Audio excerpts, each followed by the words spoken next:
भगवत गीता के ये 30 उपदेश आपको अपनी जिंदगी में हर जगह पर बहुत काम आएंगे।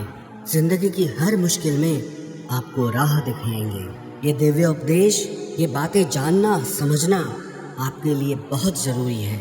इसीलिए इन 30 उपदेशों को आप आखिर तक जरूर सुने। गीता का सबसे पहला उपदेश यह है कि आपके सारे दुखों का कारण किसी को अपना मानना है।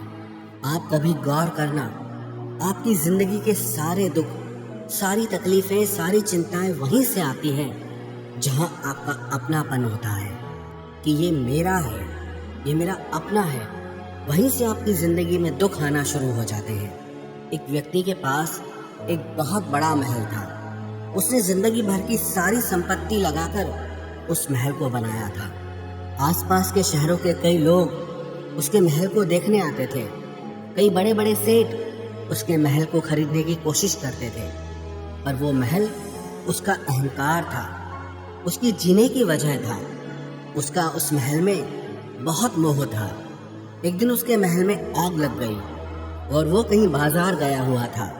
जब वो घर लौट कर आया तो उसने देखा कि मेरा महल आग में जल रहा है। अपने घर को आग में जलता हुआ देखकर उसे इतना दुख हुआ। उसने कहा, अगर ये महल नहीं रहेगा तो मैं भी जिंदा नहीं रहूँगा। अगर मेरा महल ही जल रहा है तो मैं जी के क्या करूँगा। वो भी उसी आग में छलांग लगाने की कोशिश करने लगा तो किसी ने उसे रोक लिया कि भाई, ये जो तुम्हारा महल है, इस महल का सौदा कल तुम्हारे बेटे ने किसी के साथ कर लिया है। जब उसे पता चला कि ये महल अब मेरा नहीं रहा, किसी और का हो चुका है, तो उसकी सारी चिंता खत्म हो गई।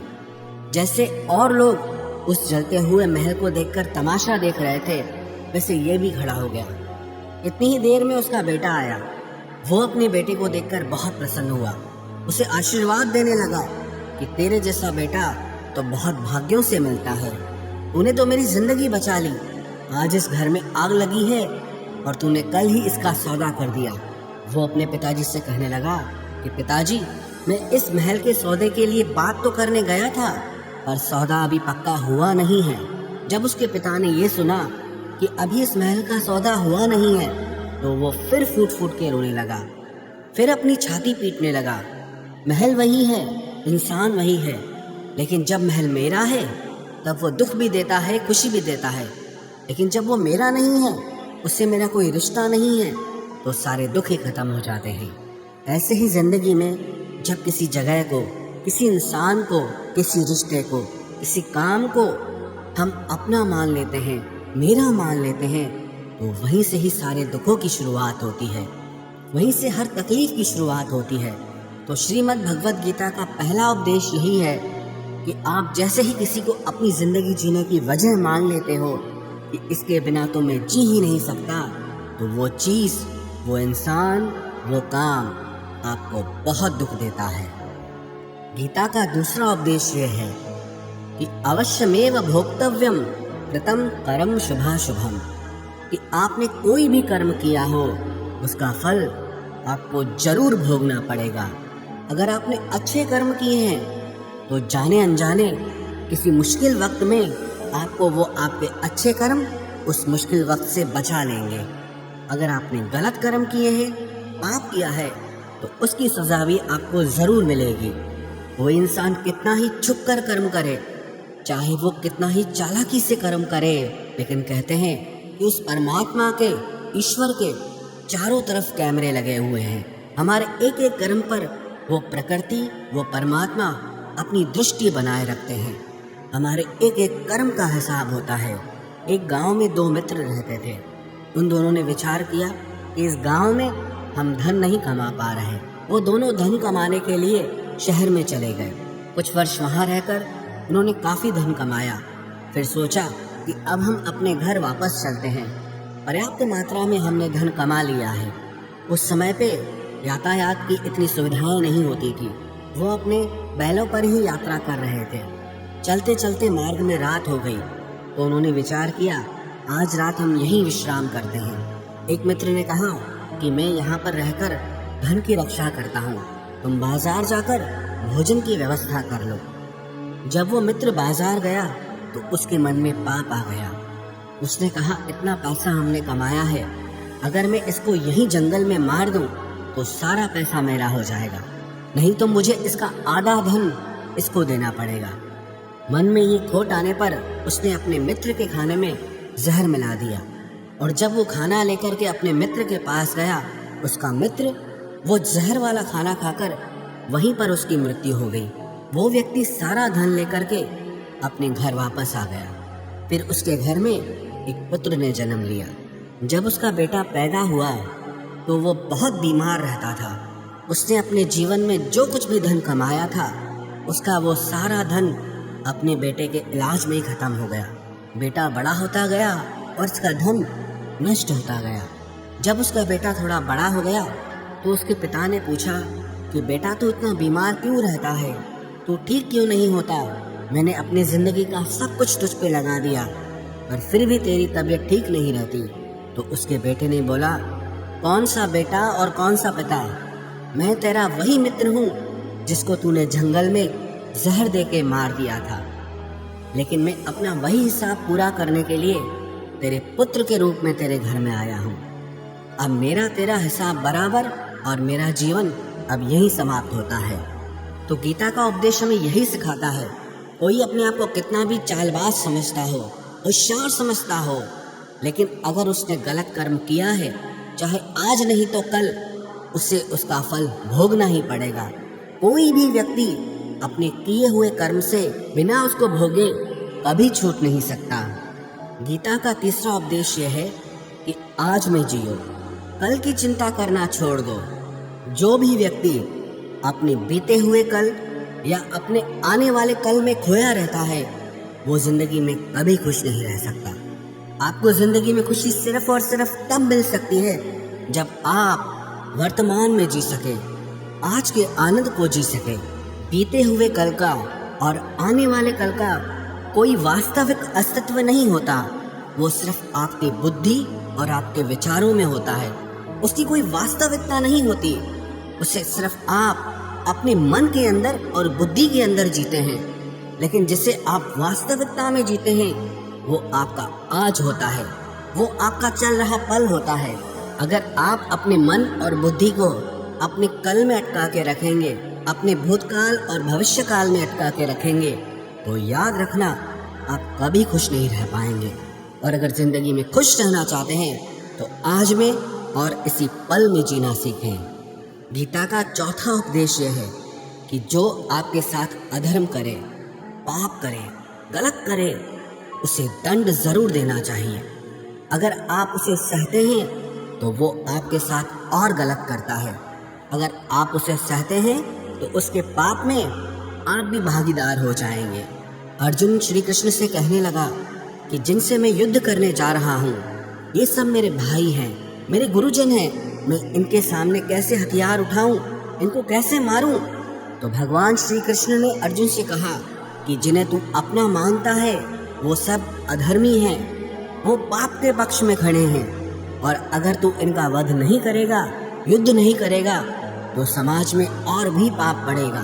क्योंकि जब कोई ऐसे पापियों को नहीं रोकता है तो ये और भी ज्यादा पाप करते हैं। ऐसे ही जब आपके साथ कोई गलत करता है, आपको चोट पहुंचाता है, दुख पहुंचाता है, और आप वो चुपचाप सहते रहते हैं, तो उससे सामने वाले को बल मिलने लगता है, वो आपको कमजोर समझने लगता है, और आपके साथ गलत करने को वो अपना हक समझने लगता है। लेकिन जब आप उसके गलत व्यवहार को, उसके अधर्म को रोक लेते हैं, उसका विरोध करते हैं, तब वो अपनी सीमा में रहना सीख जाता है। ये कलयुग है। अगर इस जमाने में आपको खुश रहना है तो आपको अपनी रक्षा खुद ही करनी होगी। कोई आपके साथ गलत करे तो उसको कभी नहीं सहना चाहिए, बल्कि उसका सामना करना चाहिए। गीता का 5वां उपदेश यह है कि किसी से भी हद से ज्यादा मोह कभी मत करना। जिसमें भी आप सबसे ज्यादा मोह लगाओगे, देखना वो आपको जरूर रुलाएगा। मोह की वजह से ही आप किसी के पीछे मरते रहते हैं। मोह की वजह से ही आपको कई बार अपना अपमान भी सहना पड़ता है, और कई लोगों को मोह की वजह से ही अपना अपमान दिखता तक भी नहीं है, कि सामने वाला मेरी इज्जत तक नहीं कर रहा और मैं उसके पीछे मर रहा हूँ। मोह आपकी आंखों पे ऐसी पट्टी लगा देता है कि आपको सच और झूठ दिखाई ही नहीं देता। आपको किसी इंसान का चेहरा दिखाई ही नहीं देता। आप जो देखते हैं, जो सुनते हैं, उसी पर यकीन कर लेते हैं, फिर चाहे आपको कितना ही दर्द मिल रहा हो।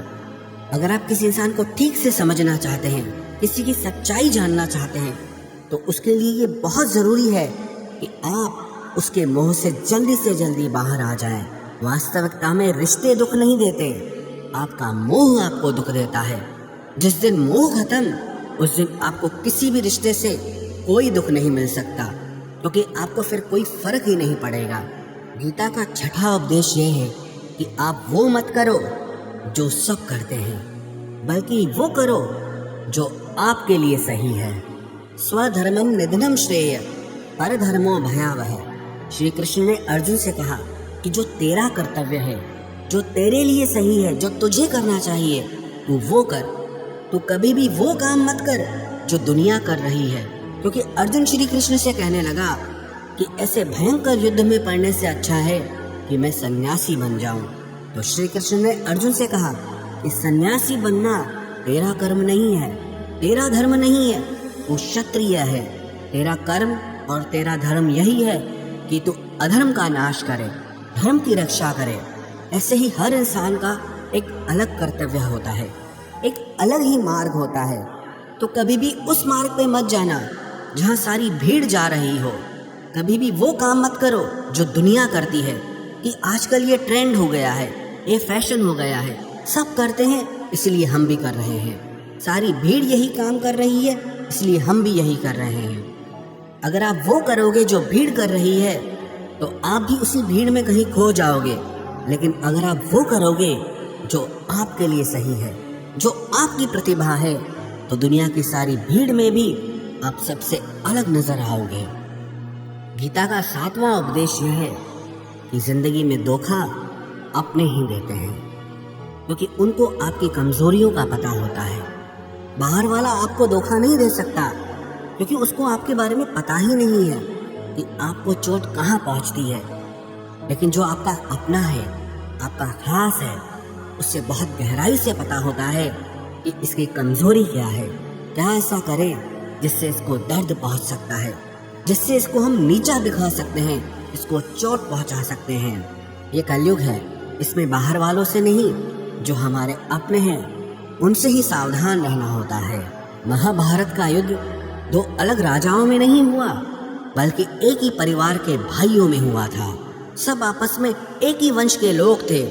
कितनी बार दुर्योधन ने जहर देकर के भीम को मारना चाहा, न जाने कितनी बार दुर्योधन ने पांडवों को जान से मारने की कोशिश की। वो उसका पराया नहीं था, उसका भाई था। सारी लड़ाइयाँ घर के अंदर ही होती है, बाहर कौन लड़ेगा हमसे? घर में ही सारे झगड़े होते हैं। तो आपको चोट सिर्फ वही लोग पहुंचा सकते हैं जो आपके अपने हैं। आपको धोखा सिर्फ वही लोग दे सकते हैं जो आपके अपने हैं। गीता का आठवां उपदेश यह है, जो इंसान अपनी रक्षा खुद नहीं कर सकता, उसकी रक्षा भगवान भी नहीं कर सकते। श्री कृष्ण ने अर्जुन से कहा, तस्मात् सर्वेषु कालेषु माम अनुस्मर युध्य च, कि हे अर्जुन, तू हर काल में मेरा स्मरण करते रहना और युद्ध भी करते रहना। अर्जुन ने श्री कृष्ण से पूछा कि ये युद्ध तो कुछ दिनों में समाप्त हो जाएगा, लेकिन आप कह रहे हैं कि तू हमेशा मेरा स्मरण करता रहे और युद्ध करते रहना। हमेशा युद्ध करने का क्या मतलब है? तो श्री कृष्ण ने अर्जुन से कहा कि ये जिंदगी ही रणभूमि है। इस जीवन में सुख दुख आते रहेंगे और तुझे उनका डट के मुकाबला करना है। श्री कृष्ण ने ये नहीं कहा कि तू चुप करके बैठ जाना और मैं लड़ाई करूंगा। बहुत गहराई है गीता के ज्ञान में। हमारे जीवन की डोर भी संभाल के ईश्वर बैठे हैं, लेकिन युद्ध हमें ही करना है। ईश्वर को याद करना है कि हे ईश्वर, मुझे शक्ति देना, मुझे समझ देना, मुझे बुद्धि देना, ताकि मैं अपनी जिंदगी की सारी लड़ाइयाँ जीत सकूं, मैं जिंदगी में सही मार्ग पे चल सकूं। लेकिन आपको अपनी लड़ाई भी खुद लड़नी पड़ती है। जो लोग ये कहते हैं कि हम कुछ नहीं करेंगे, सब वो ईश्वर करेगा, तो कहते हैं कि आलसी इंसान को देखकर तो भगवान भी घबरा जाता है। कि ये कुछ नहीं करेगा। भगवान ने बुद्धि दी है, समझ दी है। ईश्वर आपको प्रेरणा देते हैं, शक्ति देते हैं, लेकिन आपको अपनी रक्षा स्वयं ही करनी होगी। गीता का नवा उपदेश यह है कि कोई भी ऐसी गंदी आदत खुद को मत लगने देना जो आपकी जिंदगी बर्बाद कर दे। कहीं न कहीं महाभारत का ये युद्ध एक जुआ की आदत की वजह से ही शुरू हुआ था। सारा खेल वहीं से शुरू हुआ था। एक ऐसी जुआ की लत जहां युधिष्ठिर ने अपने भाइयों को दांव पर लगा दिया, अपनी पत्नी को दांव पर लगा दिया। ऐसा जीतने का नशा कि अपना सब कुछ गंवा दिया। ऐसे ही हम भी अपनी जिंदगी में जब कोई ऐसी गंदी आदत लगा देते हैं, चाहे वो कोई भी हो, चाहे वो नशे की हो, मोबाइल की हो, किसी इंसान की हो, कोई गलत काम करने की हो, कोई भी गलत आदत जो आपको बर्बाद कर सकती है, अगर आप उसको नहीं छोड़ोगे तो आपका सब कुछ खत्म हो जाएगा। इससे पहले कि आपकी आदत आपको खत्म करे, आप अपनी गलत आदतों को खत्म कर दीजिए। गीता का 10वां उपदेश यह है कि आलसी इंसान कभी कुछ हासिल नहीं कर सकता। अधिकतर लोग सिर्फ योजनाएं बनाते रहते हैं कि मुझे बड़ा घर चाहिए, मुझे बड़ी गाड़ी चाहिए, मैं दुनिया घूमना चाहता हूँ। क्या क्या चाहिए ये हर कोई सोच लेता है, लेकिन उस पर मेहनत करना वो बहुत कम लोग करते हैं। क्योंकि चाहना बहुत आसान है, लेकिन उसके लिए कर्म करना वो बहुत मुश्किल है। एक अच्छा फिट शरीर हर कोई चाहता है, लेकिन उसके लिए व्यायाम करना, एक्सरसाइज करना वो आपको ही करना होगा। जो इंसान आलसी बन के बैठ जाता है, ना उसे अच्छा शरीर मिलता है और ना ही अच्छा जीवन मिलता है। तो जिंदगी में अगर कुछ पाना चाहते हो ना, आलस्य को अपनी जिंदगी से जरूर दूर कर देना। आलस के चलते आपको कुछ मिलने वाला तो नहीं, लेकिन जो आपके पास है आप वो भी गंवा दोगे। गीता का 11वां उपदेश यह है कि जिंदगी में अगर खुशी चाहते हो तो मन की गुलामी का त्याग कर दो। कई लोग कहते हैं कि हम करना तो बहुत कुछ चाहते हैं, लेकिन कुछ कर नहीं पाते। पता भी सब कुछ है कि क्या करने से हमारी जिंदगी बेहतर हो सकती है, क्या चीज़ है जो हमको नुकसान पहुंचा रही है, लेकिन फिर भी कुछ कर नहीं पाते। समझते सब कुछ है, लेकिन समझ कर भी, चाह कर भी कुछ कर नहीं पाते। वो इसीलिए होता है क्योंकि आप अपने मन के गुलाम बन चुके हो। अरे लोग तो अपनी जीभ का स्वाद तक नहीं छोड़ पाते, फिर कहते हैं कि हम पतले नहीं हो पाते हैं, फिट नहीं हो पाते हैं, सक्सेस नहीं मिल रही है। क्योंकि जो आपको करना चाहिए आप वो करते नहीं हैं। आपका मन सब कुछ समझ कर भी आपको वो करने नहीं देता। इसलिए ज़िंदगी में अगर आगे बढ़ना है, मन से चलना छोड़ दो। जो आपके लिए सही है वो आपको करना ही पड़ेगा। गीता का 12वां उपदेश यह है कि जो आपका है वो आपको मिलकर ही रहेगा, और जो आपको नहीं मिला है उसके लिए रोना छोड़ दो। आप जिसके लिए जितना रोओगे वो चीज़ आपसे उतना दूर जाएगी, और जो चीज़ सच में आपकी है वो कहीं ना कहीं से आपके पास ज़रूर पहुंच जाएगी। इसलिए जो आपको ज़िंदगी में हासिल नहीं हो रहा या हासिल नहीं हुआ, उसका पछतावा करना, उसके लिए रोना आप बिल्कुल बंद कर दो। गीता का 13वां उपदेश ये है कि आप संसार से जितना प्रेम लगाओगे उतना ही जीवन में दुख और पीड़ा का अनुभव करोगे। गीता का 14वां उपदेश यह है कि जिस इंसान को बात बात पर क्रोध आता है, सुख और शांति उसके जीवन में कभी नहीं आ सकते। क्योंकि जो इंसान बहुत ज़्यादा क्रोधी होता है ना, उसके सारे मित्र उसे छोड़कर चले जाते हैं। वो मन में भी कुढ़ता रहता है, वो अपने मन में भी दर्द में ही जीता है, तकलीफ में ही जीता है। ज़्यादा गुस्सा करके, ज़्यादा क्रोध करके जो भी आपके पास है, देखना आप उसे भी नष्ट कर दोगे। और ऐसे इंसान को शांति तो कभी मिलने वाली नहीं है। इसलिए अपनी ज़िंदगी में शांति चाहते हो तो बात बात पर गुस्सा करना छोड़ देना चाहिए। गीता का 15वां उपदेश ये है कि चाहे आप किसी की मदद करो या ना करो, लेकिन जानबूझकर कभी किसी का दिल नहीं दुखाना चाहिए। क्योंकि जब किसी का दिल आपकी वजह से दुखता है ना, तो याद रखना आपको भी वो दर्द एक दिन ज़रूर मिलेगा। क्योंकि जब आप किसी का दिल दुखाते हैं तो आपको पता नहीं चलता, लेकिन जब कोई आपका दिल दुखाता है तब आपको समझ में आता है कि दिल पर चोट लगने से कितना दर्द होता है।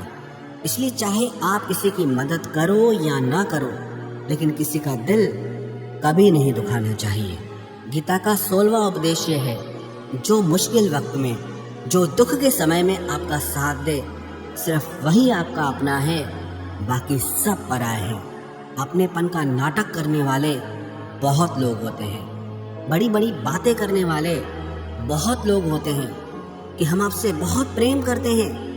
कोई भी दुख हो, कोई भी तकलीफ हो, हमें याद करना। लोग दुख उठाने की बात करते हैं, लोग आने जाने की बात करते हैं, हाथ मिलाना तो ठीक से नहीं जानते और दिल मिलाने की बात करते हैं। जब सच में आपकी ज़िंदगी में तकलीफ आएगी ना, तब आपको समझ में आ जाएगा कि आपका साथ देने के लिए कौन खड़ा है।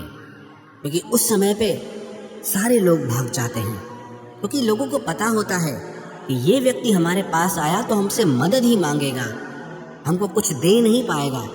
लोग आपसे सिर्फ तभी रिश्ता रखते हैं कि आप उन्हें कुछ दे सकते हैं, आपसे उन्हें कुछ फ़ायदा हो सकता है। लेकिन जब लोगों को ये पता चल जाता है, समझ में आ जाता है कि उनको आपसे कोई फ़ायदा नहीं होने वाला, बल्कि उनको आपकी मदद करनी पड़ेगी, तो वो आपको दूर से ही देख के भाग जाते हैं। इसलिए जो आपके मुश्किल वक्त में आपके साथ खड़ा हो जाए, सिर्फ वही आपका अपना होता है, बाकी इस दुनिया में सब पराए हैं। क्योंकि सिर्फ अपना अपना कह देने से कोई अपना नहीं हो जाता। गीता का 17वां उपदेश यह है कि जो कुछ भी होता है अच्छे के लिए होता है, जो हो रहा है वो भी अच्छे के लिए हो रहा है, और जो आने वाले भविष्य में होगा वो भी अच्छे के लिए होगा। हालांकि ये बहुत गहरी बात है। कुछ चीज़ें ज़िंदगी में ऐसी होती हैं जो हमें लगता है कि मेरे साथ ही ऐसा क्यों हुआ, मेरे साथ ही होना था ये सब। लेकिन जब वो वक्त गुजर जाता है, एक दिन हमको समझ आता है कि अगर हमारे साथ ये सब नहीं होता तो आज हम इस मुकाम पर नहीं होते। अगर मेरे साथ ये सब नहीं होता तो शायद हमारी ज़िंदगी और भी बर्बाद हो सकती थी। इसलिए अगर हमको ये समझ में आ जाए कि ज़िंदगी में जो कुछ भी हो रहा है वो सब अच्छे के लिए हो रहा है, तो हम जीवन में हमेशा खुश रहेंगे। गीता का 18वां उपदेश यह है कि हर काम को समझदारी से करना ही योग होता है। योगः कर्मसु कौशलम। कई लोग काम तो करते हैं लेकिन उन्हें हासिल कुछ नहीं होता। बहुत लोग कहते हैं कि हम बहुत मेहनत करते हैं, तब भी ज़िंदगी में सफलता हासिल नहीं हो रही। बहुत कुछ करने से, बहुत मेहनत करने से आपको सफलता नहीं मिलेगी, लेकिन सही तरीके से, समझ के साथ काम करने से आपको ज़िंदगी में सफलता ज़रूर मिलेगी। गीता का 19वां उपदेश यह है कि कभी भी किसी भी चीज़ की अति नहीं करनी चाहिए। कोई भी चीज़ हद से ज़्यादा मत करना। किसी से प्रेम भी हद से ज़्यादा मत करना। किसी से नफरत भी हद से ज़्यादा मत करना। हद से ज़्यादा मीठा भी खराब, हद से ज़्यादा कड़वा भी खराब। हद से ज़्यादा आराम भी आपको बीमार कर देगा, हद से ज़्यादा खाना भी आपको बीमार कर देगा। हद से ज़्यादा भूखा रहना भी आपको नुकसान पहुंचाएगा, और हद से ज़्यादा जागना भी आपको बहुत नुकसान पहुंचाएगा। तो जीवन को संतुलन के साथ जीना चाहिए। जैसे ही आप संतुलन खो देते हैं, वैसे ही आपके जीवन में दुर्घटना हो जाती है। गीता का 20वां उपदेश यह है कि जिसे आप सबसे ज़्यादा महत्व दोगे, वो आपको कभी महत्व नहीं देगा। आपने कभी गौर किया कि आपका अपमान कौन लोग करते हैं? आपका अपमान सिर्फ वही लोग करते हैं जिसे आप सबसे ज़्यादा महत्व देते हैं। दूसरों की इज्जत करना अच्छी बात है, पर दूसरों की अगर बहुत ज़्यादा इज्जत करोगे तो उनकी नज़र में आपकी ही इज्जत खत्म हो जाती है। इसीलिए किसी को भी कभी भी अपना सब कुछ नहीं बनाना चाहिए कि तुम ही मेरे सब कुछ हो। जैसे ही आप किसी को सब कुछ बना लेते हैं अपना, तो आप उसके लिए कुछ भी नहीं रह जाते। इसलिए लोगों को इज्जत उतनी ही देनी चाहिए जितना वो हजम कर सकें। हद से ज़्यादा इज्जत देना आपकी ही बेइज्जती करवा सकता है। गीता का 22वां उपदेश यह है कि किसी पर भी आंख बंद करके भरोसा मत करना। जैसे महाभारत की कथा में दुर्योधन ने कितनी बार षड्यंत्र करके पांडवों को मारने की कोशिश की, आग में जलाने की कोशिश की, और वो धर्म पे चलने वाले लोग बार बार उसकी बातों में आ जाते थे। ये बात और है कि ईश्वर उनकी रक्षा कर रहे थे, पर जिसे वो अपना भाई समझ रहे थे, जिसे वो अपना सगा समझ रहे थे, जिस पे वो भरोसा कर रहे थे, वही उनकी मृत्यु करवाना चाहता था। इसीलिए भरोसा करते समय अपनी आंखें जरूर खुली रखना। गीता का 23वां उपदेश है, जिसके साथ सत्य और ईश्वर की शक्ति है, चाहे सारी दुनिया उसके खिलाफ हो जाए, लेकिन अंत में जीत उसी की होती है। श्रीमद् भगवत गीता में 18 अध्याय हैं, 700 श्लोक हैं। गीता का आखिरी श्लोक है, यत्र योगेश्वरः कृष्णो यत्र पार्थो धनुर्धरः तत्र श्रीर विजयोर्भूतिर् ध्रुवानी तिर्म तिर्मम। धृतराष्ट्र बार बार संजय से पूछता था कि बताओ युद्ध में कौन जीत रहा है, कौन हार रहा है, क्योंकि उसे विश्वास था कि महापराक्रमी भीष्म पितामह मेरे पक्ष में है, गुरु द्रोणाचार्य वो मेरे पक्ष में है, कर्ण मेरे पक्ष में है, तो हमें कौन हरा सकता है। लेकिन संजय ने धृतराष्ट्र से कहा कि जहाँ पर ईश्वर है, जहाँ पर सत्य है, हमेशा वही जीतता है। चाहे आपके पास कितनी भी शक्ति क्यों ना हो, लेकिन सत्य और ईश्वर जिसके साथ खड़े हो जाएं, उसे दुनिया में कोई भी नहीं हरा सकता। गीता का 24वां उपदेश है कि जीवन में लड़ाई झगड़े से बचना चाहिए, लेकिन जब बात आपके चरित्र, सम्मान और अधिकार की हो तो लड़ना भी चाहिए। अर्जुन भी महाभारत का युद्ध करना नहीं चाहता था, क्योंकि सामने उसके अपने खड़े थे, लेकिन श्री कृष्ण ने उसे उपदेश दिया कि यहाँ पर बात लड़ाई की नहीं है, तेरे सम्मान की है, तेरे चरित्र की है, तेरे अधिकार की है। जो द्रौपदी के साथ कौरवों ने भरी सभा में अपमान किया, उसे नग्न करने की कोशिश की, इतना बड़ा अधर्म किया, वो तुम्हें कभी नहीं सहना चाहिए। इसलिए बात जब आपके चरित्र पे आ जाए, आपके सम्मान पे आ जाए, तो चाहे वो अपना ही क्यों ना हो, आपको उसके साथ जरूर लड़ना चाहिए। गीता का 25वां उपदेश है, चाहे कितना भी बुरा वक्त आ जाए, लेकिन जो इंसान जिंदगी में हिम्मत नहीं हारता, वो सब कुछ हासिल कर सकता है। जब पांडव लोग जुए में सब कुछ हार गए, उनको 12 साल के लिए वनवास मिला और 1 साल के लिए अज्ञातवास मिला। वो भिक्षा करके अपनी जिंदगी को पालते थे, जंगलों में भटकते रहते थे, भयानक जानवरों के बीच, लेकिन इतना मुश्किल वक्त झेलने के बाद भी आखिरी में विजय उन्हीं की हुई, क्योंकि उन्होंने अपने अंदर में कभी हिम्मत नहीं खोई थी। ऐसे ही आपकी जिंदगी में कितना ही मुश्किल वक्त क्यों ना आ जाए, लेकिन आपके अंदर अगर हिम्मत है तो जीत आपकी ही होगी। गीता का 26वां उपदेश यह है कि जो किसी और का है उस पर कभी अधिकार मत जमाना, कभी कब्जा मत जमाना।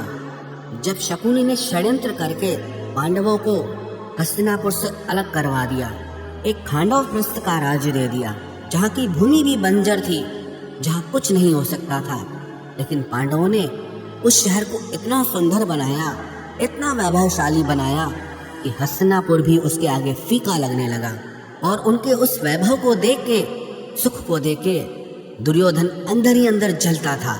उसने कई बेईमानियां करके, षड्यंत्र करके उनका वो खांडव प्रस्थ भी उनसे छीन लिया। जो चीज़ उसकी नहीं थी उस पर कब्जा किया। तो उसका आखिर में परिणाम यही हुआ कि जो चीज़ उसके पास थी वो भी उसके पास नहीं रही। इसलिए जो आपका नहीं है कभी उस पर अधिकार नहीं जमाना चाहिए। गीता का 27वां उपदेश यह है कि वही इंसान जिंदगी में सफल माना जाएगा जो अंदर से हमेशा खुश रहता है।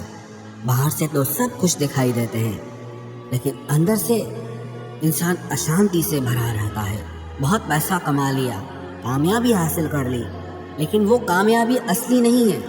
असली कामयाबी तब मानी जाएगी जब आपका मन खुश रहता हो। गीता का 28वां उपदेश यह है कि आप जैसा अन्न खाओगे वैसा ही आपका मन और आपकी बुद्धि होगी। आप वैसा ही कर्म करोगे, वैसा ही आचरण करोगे। सात्विक अन्न खाओगे तो आपका मन भी सात्विक होगा, सात्विक व्यवहार भी करोगे, सोच भी आपकी अच्छी होगी। तमोगुणी और रजोगुणी आहार करोगे तो आपकी बुद्धि भी वैसी होगी, आप काम भी वैसे करोगे। श्री कृष्ण ने भगवत गीता में सात्विक, राजसी और तामसी इन तीनों आहारों का विस्तार से वर्णन किया है कि क्या खाना चाहिए, क्या नहीं खाना चाहिए। पर सार यही है, जो मनुष्य सात्विकता से भोजन करता है, सात्विक भोजन करता है, उसे जीवन में शांति और सुख जरूर मिलते हैं। गीता का 29वां उपदेश है कि बुरा इंसान कभी अपनी बुराई नहीं छोड़ेगा। चाहे आप उसके साथ कितना भी अच्छा चलो, वो आपको तकलीफ देगा ही देगा। इसलिए जो जैसा है आप उसके साथ वैसा ही व्यवहार करो। बुरे इंसान के साथ आप कितना भी अच्छा बन जाओ, वो कभी अच्छा नहीं बनने वाला। दुर्योधन जंगल में पांडवों को मारने के लिए गया था, लेकिन वहां पर भीलों ने दुर्योधन को पकड़ लिया। उसका मित्र कर्ण भी उसे छोड़कर भाग गया। वो भील दुर्योधन को मार देना चाहते थे, लेकिन युधिष्ठिर अपने भाई की रक्षा करने के लिए वहां पहुंच गया, उसके जीवन की रक्षा की। लेकिन उसके बाद भी वो हमेशा पांडवों का नुकसान ही करता रहा। इसलिए अगर कोई इंसान बुरा है, उसके साथ आप ज़्यादा अच्छा बनने की कोशिश मत करो। जो जैसा है आप उसके साथ वैसा ही व्यवहार करो। गीता का 30वां उपदेश है कि जो इंसान अपने कामों को समय से खत्म नहीं करता, समय की कदर नहीं करता, उसकी जिंदगी का सारा समय व्यर्थ में ही समाप्त हो जाता है। क्योंकि समय ही आपका जीवन है। अगर आप समय को व्यर्थ ही नष्ट करते रहेंगे, व्यर्थ के कामों में गंवा देंगे, तो आपको जीवन में कुछ भी हासिल नहीं होगा। अगर कुछ जिंदगी में पाना चाहते हो तो समय की कदर जरूर करना। जो भी व्यक्ति गीता के इन 30 उपदेशों को रोज सुनेगा, समझेगा, तो जिंदगी की कितनी भी मुश्किल से मुश्किल घड़ी क्यों ना आ जाए, उसे ऐसे मुश्किल समय में भी रास्ता जरूर मिल जाएगा।